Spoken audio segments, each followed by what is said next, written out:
अस्सलामुअलैकुम रहमतुल्लाहि वबरकातुहू। कैसे माय डियर स्टूडेंट्स, मैं उम्मीद करती हूँ कि आप सब खैरियत से होंगे और साथ ही अपनी सभी सब्जेक्ट की क्लासेस लेने के लिए भी आप बहुत ज़्यादा एक्साइटेड भी होंगे और साथ ही मेंटली एंड फिजिकली प्रिपेयर भी होंगे। ओके क्लास, आज मैं आपको इंग्लिश की क्लास में आपके लेसन नंबर 9 के नो टाइम टू लर्न के क्वेश्चन आंसर्स का हम रिविज़न करेंगे for your formative assessment 3 exams के लिए। ये आपके FA3 का रिविज़न है।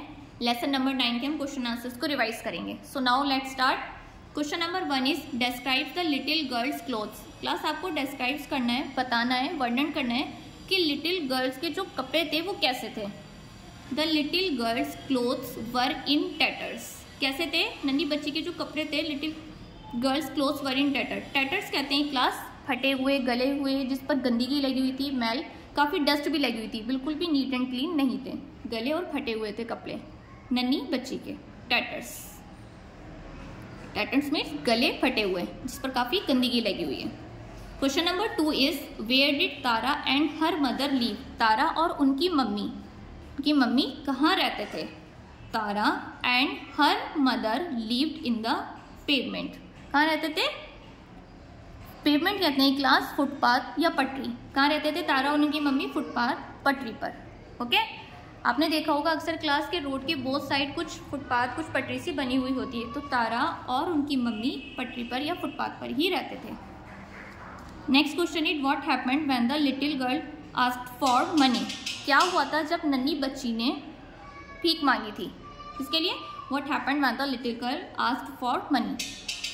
Answer is she carefully ran across to the payment, there she handed the money to her mother. Class वो नन्ही छोटी बच्ची जिसका नाम तारा था, वो बहुत खुशी खुशी के साथ, अक्रॉस होता है एक सिरे से दूसरी ओर जाना, यहाँ से वहाँ जाना। जब वो कहाँ गई थी? पेमेंट, यानी कि फुटपाथ, पटरी पर गई थी।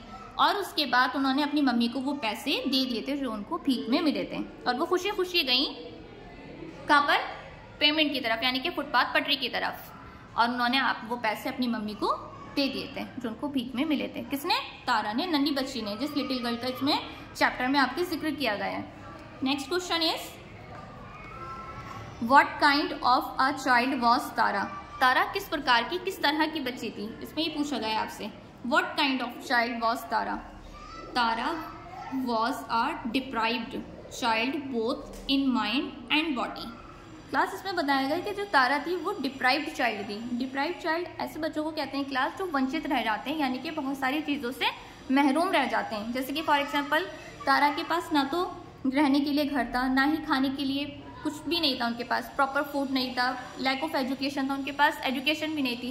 तो इन सभी चीज़ों से वो बच्ची महरूम रह रही थी। और इस स्टोरी में आपकी एक और कैरेक्टर है राखी, और दूसरी तरफ राखी के पास सारी चीज़ें थी, सभी फैसिलिटीज़ थी, लेकिन तारा के पास कुछ भी इस तरह की फैसिलिटीज़ नहीं थी। वो और उनकी मामा तो फुटपाथ पर रहते थे।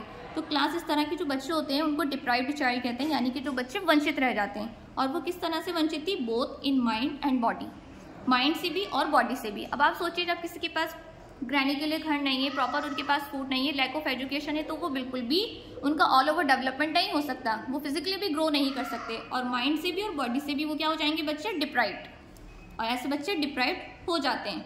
So the next question is question number 5 why were the students called rainbow children.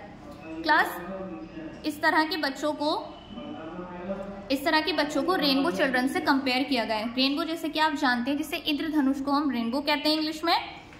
So the answer is because they are like the rainbow children. Class Tara जैसे बच्चों को रेनबो चिल्ड्रन से यहाँ पर कंपेयर किया गया है, इनको रेनबो चिल्ड्रन कहा गया है क्योंकि क्लास रेनबो के बारे में भी हमें कोई इन्फॉर्मेशन नहीं होती, वो कभी भी आ जाता है और कभी भी चला जाता है।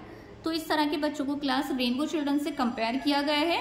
They can come and go whenever they want. वे कभी भी आ सकते हैं और कभी भी जा सकते हैं। इनके स्कूल में इनका कोई डेली टाइम टेबल, कोई रूटीन नहीं होता, वे कभी भी आ सकते हैं और कभी भी इस तरह के बच्चे जा सकते हैं। इसीलिए इस तरह के बच्चों को रेनबो चिल्ड्रन कहा गया है। सो क्लास फाइनली हमारा क्वेश्चन नंबर 5 का आंसर भी कंप्लीट हो गया है। सो नाउ क्लास आज की आपकी रिवीजन की क्लास थी। मैंने आपको क्वेश्चन नंबर 1, 2, 3, 4, 5 यही आपके 5 क्वेश्चन थे इस चैप्टर के, और ये मैंने आपको रिवाइज करा दिए हैं। और क्लास अब आपको इन सभी क्वेश्चंस के जितने भी आंसर हैं आपको इनको अच्छे से लर्न करना है, और प्लस अपनी रफ नोटबुक में आपको रिटर्न में भी प्रैक्टिस करनी है। क्योंकि अब अगर आप रिटर्न में प्रैक्टिस नहीं करेंगे तो आप स्पेलिंग में मिस्टेक्स कर देंगे। जितना अच्छे से आप रिटर्न में प्रैक्टिस करेंगे आपकी स्पेलिंग में मिस्टेक्स नहीं होंगी। और आपकी राइटिंग स्किल्स भी अच्छी होंगी। ओके क्लास, नेक्स्ट वीडियो में मिलते हैं एक नए न्यू टॉपिक के साथ। जब तक के लिए कीप हार्ड वर्क एंड अस्सलामु अलैकुम रहमतुल्लाहि व बरकातुहू।